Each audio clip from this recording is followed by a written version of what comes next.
Thanks, everyone, for joining us for this week's episode of The Capitalist Investor. As always, you got Mark in Diamond Hands Derek. What's up, Mark? What's up, brother man? How you doing? I'm playing injured today. Are you? Yeah. What's wrong? I had all 4 of my wisdom teeth out last Friday, so that's about 5 days ago. Man.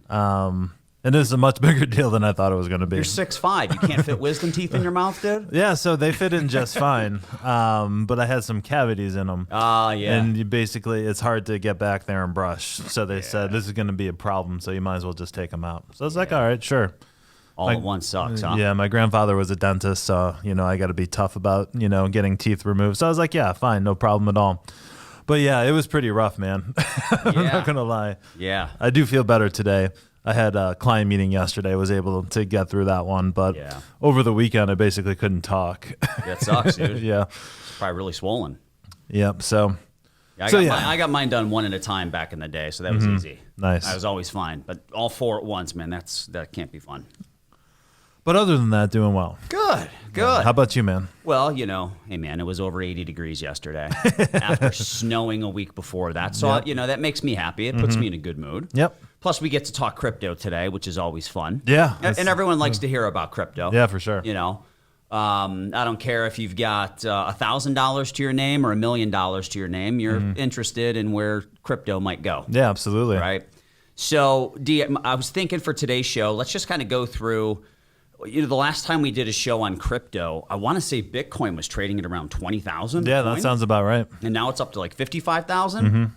So I think it's time that we kind of go through, and a lot has happened with regards to like NFTs and stuff like that. So I think it's a good idea for us to just kind of go back and refresh that stuff, update the information, and just have a nice little chat about crypto, Bitcoin, Ethereum, some of the other coins out there, Dogecoin, all that fun stuff. All the big ones. Yeah. Now, I do want to mention to our listeners, I'm lining up one of my clients who is like a Bitcoin and crypto guru. I want to do a show with him probably in a couple of weeks. He's doing some really sophisticated stuff with crypto. Like, I know you can buy and sell it, and you can trade it. But beyond that, I really don't know much. Yep. Okay? I know I know why I like Bitcoin, why I like Ethereum, but he's talking about like farming and all kinds of like next level strategies. Have you ever heard of any of this stuff? So that's awesome. I would like that too, because yes, once you get under like that first level of understanding, it gets like uber complicated. Yeah.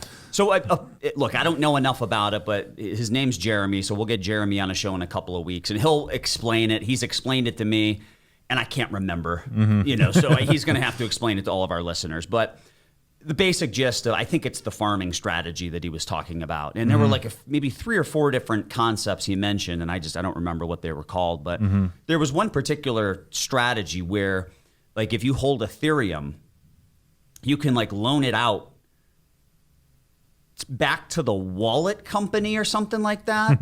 And people are making 10, 20+% a year loaning their Ethereum back to help out with the settlement from when one person buys and another person sells. So I don't know exactly how it works, but staking, farming, I don't know, something like that. That's funny that you mentioned that, because we'll give a shout out to Dave again, Mark's former college roommate.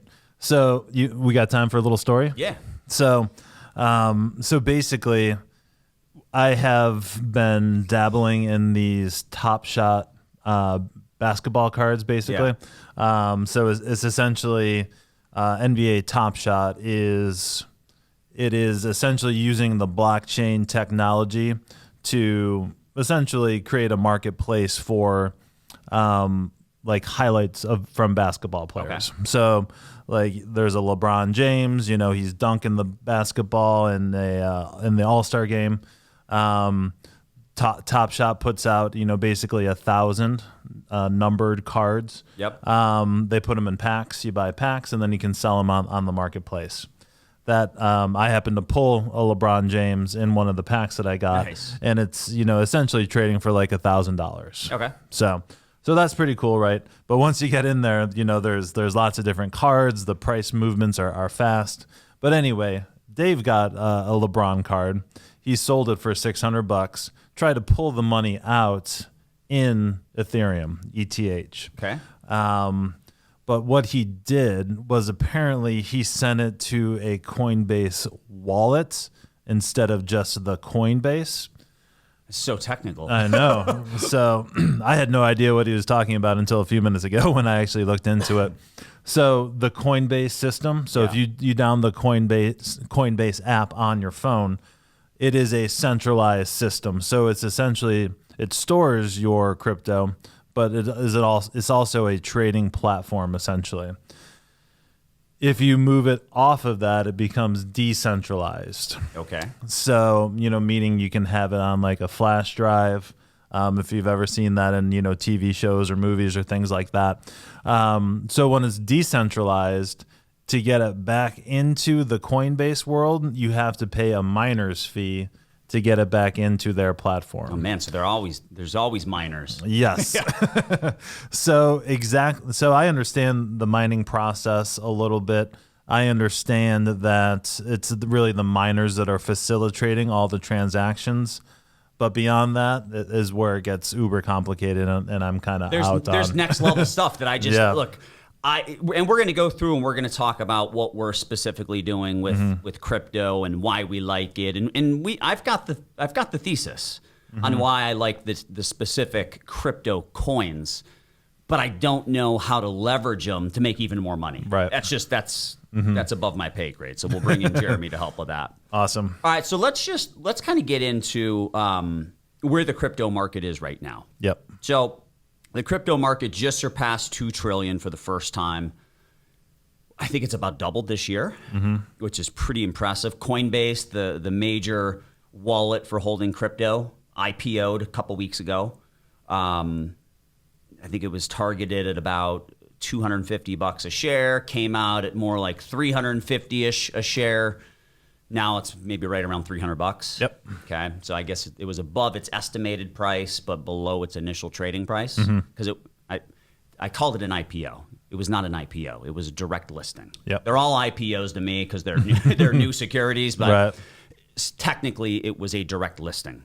So all of that stuff has really created even more buzz around crypto. Around Bitcoin, Ethereum, Dogecoin.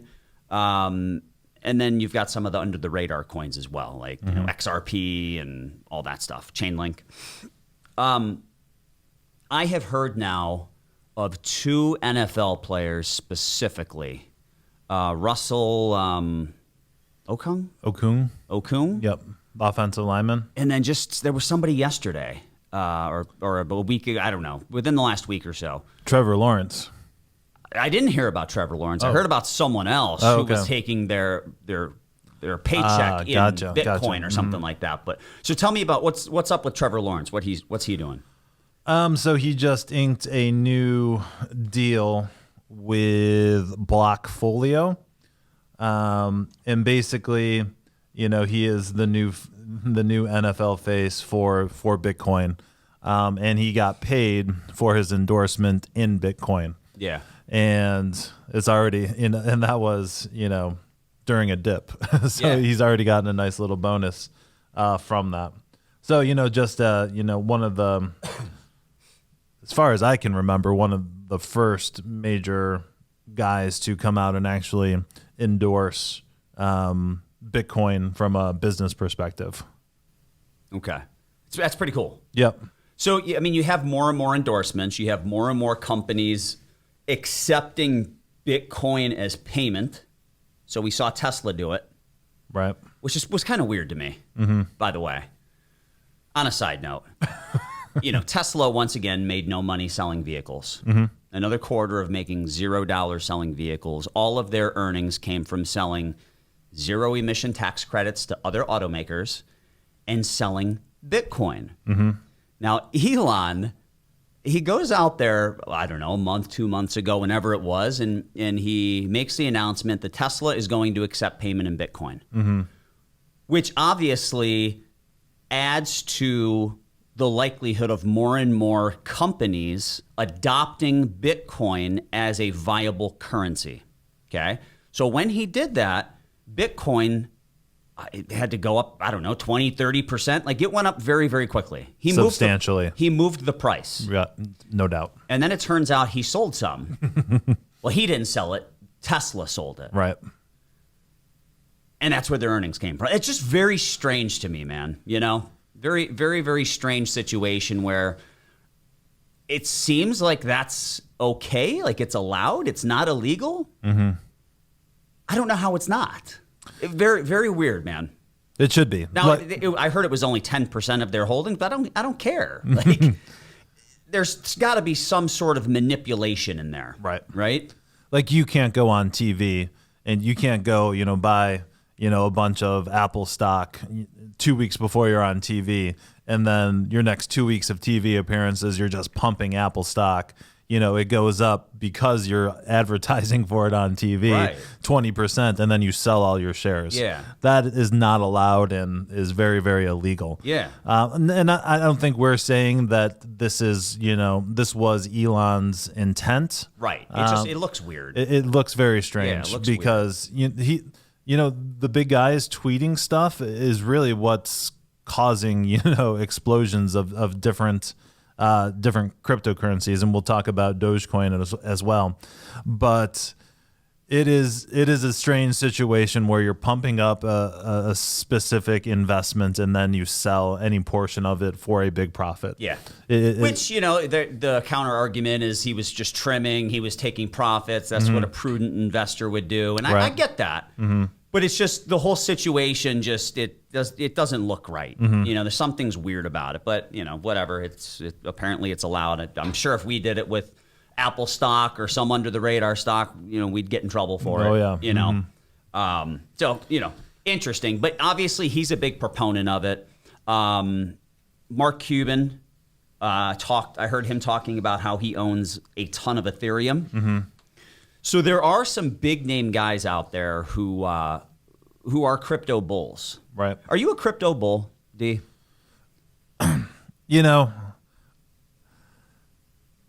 In this last year, I've never suffered from FOMO, fear of missing out, ever in my whole life. Yeah. But honestly, I feel like the Top Shot for sure. Like I felt I was missing out, so I had to get in on that. The NFTs, the same deal with crypto. I'm not one of those guys who is going to go out there and say, hey, this is going to change the world and it's going to change the world quick. Yep. I just don't really feel that way, in my heart of hearts. But I also don't want to miss out on money-making opportunities. Right. Yeah. So I would echo that a bit. I'm bullish on crypto, but I don't consider myself to be a crypto bull. Mm-hmm. I'm not the dude who goes on TV and I'm, pounding the table saying buy crypto. It's the best thing since sliced bread. I think I'm very realistic when it comes to my expectations for crypto. And I take a more logic-based approach in trying to apply value to it. But I am bullish on crypto. That's why I own some. So I was asked this question on Twitter yesterday, how much of my total portfolio is crypto? And I said 10%. That was probably a little high. It's probably more like 7, maybe 8% of my portfolio, of my personal assets. Right. Do you have any idea where you're at?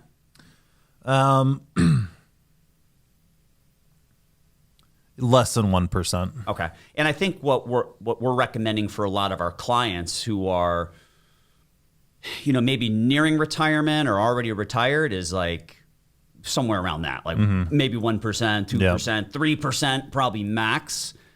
But, at age 40, I feel like I can take a little bit of risk. Mm-hmm. I own enough that if it were to go to zero, I'm not going to be happy about it, but I'm not going to lose any sleep over it either. Right. But if it 10Xs, I'm going to be a very happy guy. So I'm probably at like a 7 to 8% overall allocation to crypto. I would be comfortable doubling that. I would be comfortable going to about 15% of my overall liquid net worth. Yep. Beyond that, I'd start to get a little uncomfortable. So that's where I am comfortable. And my current allocation, just so everyone knows, and then we can kind of go through the different coins. My current allocation is about 70-30 Bitcoin to Ethereum. And then I own, a couple $1,000s worth of all their crappy coins, And who knows? I mean, that's probably where you get your highest return. But I don't know how to pick which of those is going to survive and be great. So, I'm really sticking with the two that I know best, which is Bitcoin and Ethereum. And D, my goal is, I'm at 70-30 Bitcoin to Ethereum. My goal is by the end of the year to be at 50-50. But I'm not doing that via rebalancing. I'm doing that via new money. Right. So as I buy some Bitcoin and Ethereum every single week, I am now buying more Ethereum than Bitcoin with the goal of, over the course of the year, getting my portfolio to a point where it's about a 50-50 blend. Yep. And for me, I really had next to nothing starting out this year. So instead of just buying it all at once, I made the decision to kind of dollar cost average into it. Yep. So, just quick math in my head, it's like about 1%. It was where I'm at right now. And I want to get that to about 3 to 4% by the end of the year. Okay, so this is good because so for any of our listeners right now who don't have a position yet, they've had FOMO, maybe they've missed out, walk them through your strategy for getting in and your dollar cost average strategy to get you to your full allocation. Okay. So that's a great question. So basically, towards the end of last year, beginning of this year, I was just like, hey man, I'm missing out on this whole thing, and I have dollars to invest. Let's come up with a strategy where, if the price gets cut in half overnight, that you're not, lying awake at night worrying about it, but still have a strategy to get to a, substantial position. So basically I had a little bit, and then at the beginning of the year, it was right around the time that we started at least coming up with a concept for a show on crypto. I bought a chunk of Ethereum and Bitcoin. Those are the only two that I'm in, and that hasn't changed. I think going forward, I wanted to have a little bit more new money in Ethereum as opposed to Bitcoin based on the price at the time. They've moved up kind of in tandem since then. Yeah. But basically, I was like, all right, I'm not just going to dump in, a very large amount of money into both of these cryptocurrencies. Yeah, so such a smart move. So to spread out the risk, essentially, in the Coinbase app allows you to do this. I said, okay, well, I'm going to put in, X amount of dollars every month, a reoccurring purchase. And so that's what I've been doing. So every month, actually, I think Bitcoin's around the first of the month, Ethereum's around the 15th. I just put the same amount in every single month. Okay. So you said you're at maybe a little less than 1% right now, and your target is 3-4%? Yep. Okay. When do you intend on getting to the 3 to 4%? Is that a 12-month project? Is that a 24-month? How long do you think it's going to take for you to fully dollar cost average in to your desired position? It was about 18 months from the beginning of the year. That. I think that makes a lot of sense. The last thing I'd want to do is, if I want 3% of my portfolio in crypto, to buy a bunch of Bitcoin at 60,000 when I could have gotten some the next week at 47,000. Yep. Right? Exactly. So I think dollar cost averaging, if you don't have a position or if you're underweight where you want to be with your position, I think that's the way to go. Yep. So I would agree with that. And especially if you're like me, who's, I guess that strategy almost by default makes me a crypto bull. But, at the same time, I'm not ready to put my foot on the gas all the way, but I definitely want to get in for a substantial amount, not just throwing, $1,000 in there and checking on it next year. So what I also do, though, I also buy the dips. Yeah. I put in actually a pretty good chunk in Ethereum when it was down to, I think it came down to like $2,200 a week or so ago. So I bought it, and so that's also my plan for catching up a little bit faster. Yeah.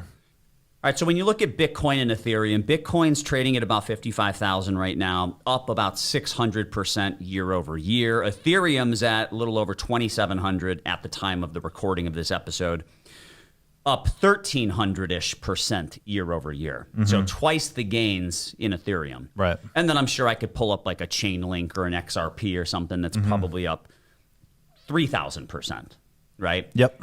I don't really mess around with those because I don't have the time to research them all and figure out which horse I want to put my money on. Right. So I'm going to go with the two favorites, Bitcoin and Ethereum. Yep. I'm sure as hell not buying any Dogecoin. No. Honestly, I don't even know how to buy it because you can't get it in Coinbase, and I'm not going to go open some account in Europe. I think Robinhood is pretty much the only way. Oh, you can do it in Robinhood? I'm pretty sure. Wow. Yet Robinhood won't let you buy an over-the-counter cannabis stock. Right. Weird, man. Yeah, what a for weird sure. company. All right, so let's talk Bitcoin. So Bitcoin, 55,000-ish right now, up 600% year over year. Why do I own that? I own that as a currency alternative. That's it. Yep. I mean, that is your currency alternative. I don't like hearing people on TV talking about how this is that it's potentially a store of value. Dude, this is a risk-on asset. This is not This is not gold. Right. It's not a store of value. When it goes from 60,000 to 47,000 in the matter of 24 hours, that is not a store of value. It is a risk-on play. You should think of it accordingly. That doesn't mean it's bad. It doesn't mean it's bad at all. It's just risk-on, and you got to understand what you're getting into. But that's my currency alternative. I've said this time and time again. Obviously, Tesla began accepting payments in Bitcoin, or at least they said they were. Who knows if they actually will? Yep. But if Amazon were to allow for payments in Bitcoin, dude, Bitcoin would probably quadruple overnight. I used to say it would go to 100,000, but that's when it was trading at 20,000. Right. Now it's over 50. Like, it would probably quadruple in a 24-hour time frame. Right. So why doesn't Bezos go buy a few billion in Bitcoin and turn on the spigot? Right? Elon just did that basically, right? So that's why I own Bitcoin. Yep. What's your take on Bitcoin? Same, different? Yeah, almost exactly the same. And it's kind of what Elon did. Basically, I think my numbers are pretty close here. He bought like $1 billion worth of Bitcoin as a cash alternative. That was his main thesis. That's what he said multiple times. He sold 10% and made $100 million in the matter of weeks. Our boy Portnoy was not a big fan of that. Yeah. What did Davey Boy say? He was basically mad because he was under the impression that Elon was just going to hold all this stuff forever. Everyone's got diamond hands. Exactly. And I think that might be a topic for a whole nother show on the advice that Portnoy is giving out on a daily basis. But he explained in the tweet I saw him. He's like, no, that's not what I did here. I'm trying to prove out that this is a viable cash alternative. And from that standpoint, I agree with Elon. But another positive fact about the Bitcoin right now is really, interest rates are essentially zero. Yeah. If you're a Tesla or an Apple and you have hundreds of millions or billions of dollars in the bank earning a very low amount, this is a way to diversify, that bucket of money. Doubt, man. Plus, in America, we're spoiled, dude. None of us have ever lived through a period of time where the U.S. dollar was not the reserve currency of the world. Yep, 1,000%. None of us have ever lived through that time. And I got to tell you, D, I don't want to see what that would look like. There's a lot of benefits we get as a country because the dollar is the reserve currency. Yep. Now, China, with their Chinese yuan, they're trying to make that a digital currency. I think at some point, the dollar may lose its reserve status, dude. And maybe it's not the Chinese yuan, but maybe it ends up being potentially a crypto. Or there is no reserve currency because it's so easy to trade now. Right. You know, I think it's important to note that we're still in the very early stages of this. But that is the ultimate goal, right? Is for the digital currencies to essentially replace the need for centralized governments backing their currency. Exactly. Because they specifically us, we just turn on the printing press and create more. And that's a benefit you're able to provide to your citizens when you have that reserve currency status. Right. So that's a completely different show. I don't want to go down that path. That's already upsetting me. So, all right. So Bitcoin is my currency alternative, dollar alternative.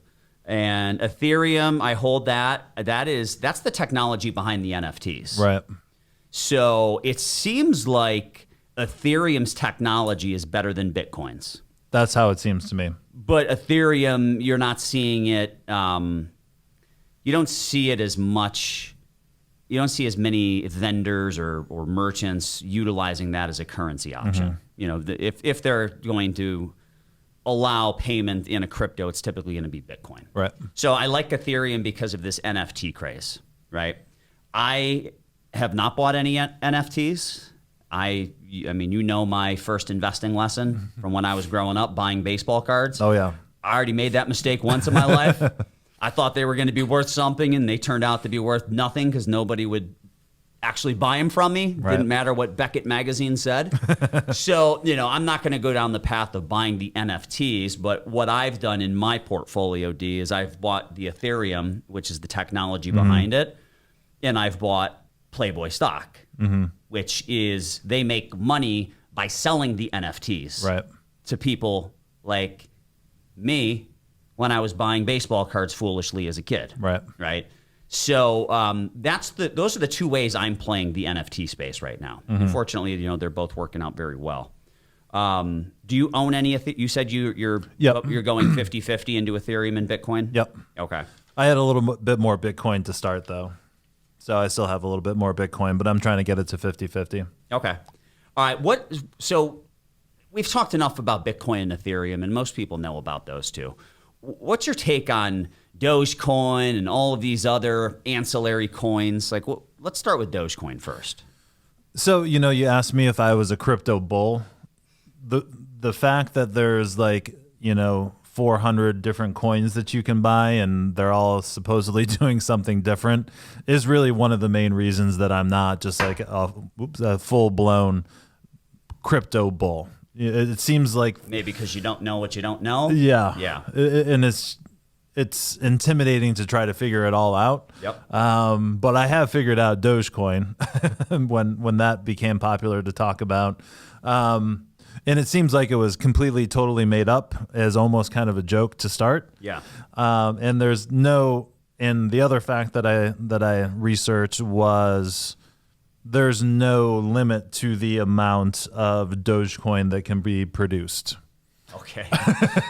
So isn't that kind of the point of? Yes, that is exactly the point. I mean, there's a finite amount of Bitcoin you can mint, right? So, all right. So from that fact, as they say on that TV show, I'm out. Yeah. So it makes absolutely no sense. There's a picture of a dog on it. You know, Elon Musk tweets about it and calls himself the Doge father. I think That's hilarious, dude. And it is funny. How come Snoop Dogg hasn't come out and? Thank you. Yes, I don't know. Why isn't he the spokesperson for Dogecoin? It seems so easy. Snoop Doge Doge. I mean, come on. It's a layup. It is a layup. Snoop, call me, man. Yeah, what are you doing, bro?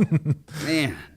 All right. So Dogecoin, obviously, that's way too speculative, and it's worthless in my mind. Yes. Now, was it Mark Cuban who said you could buy stuff at a Dallas Mavericks game in Dogecoin? Did he say something like that? Yes. Okay. And I've seen him talk a little bit. his basic thesis on Dogecoin was because it was basically trading for 1 to 3 cents, is basically a lesson in economics and supply and demand. Yep.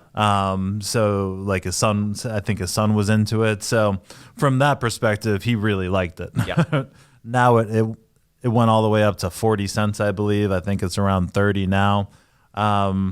Now people are putting real money into this, and I just don't agree. Yeah. I think it's way too speculative for me. Yep.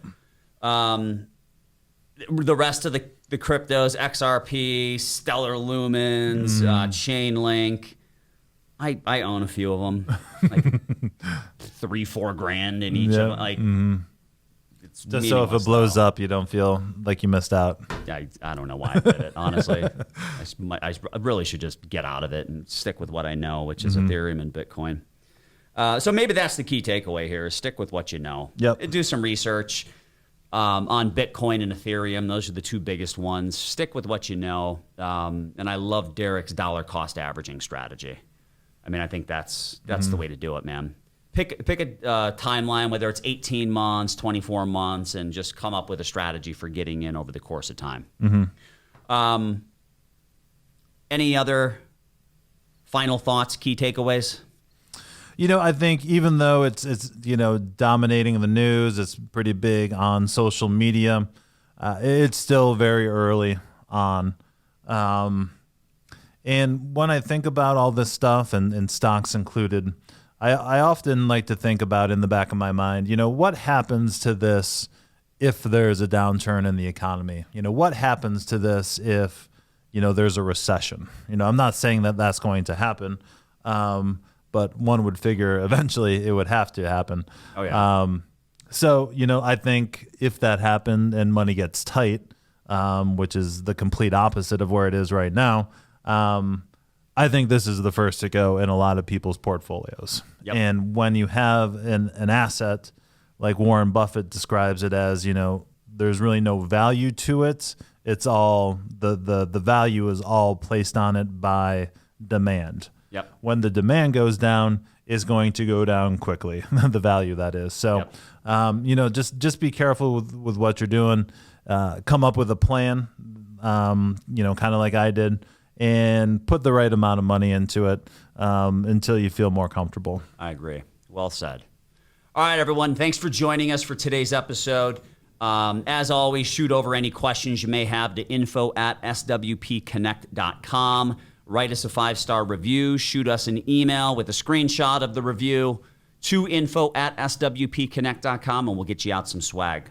May have a hoodie or two left in a few different sizes. We'll order some more for the fall. So if you want the hoodie, we'll put you on a list for that and get you a t-shirt in the meantime. As always, we appreciate you, and we'll talk to you next week. This podcast is not intended to be advice or a recommendation. This is an opinion podcast, and that goes for any investment, legal, financial, or tax strategies we speak of. Everyone's situation is different, so you should consult your own financial, legal, tax, investment professional before you implement any strategy you hear about on this show and any strategy you hear about in real life as well. Consult your own professional.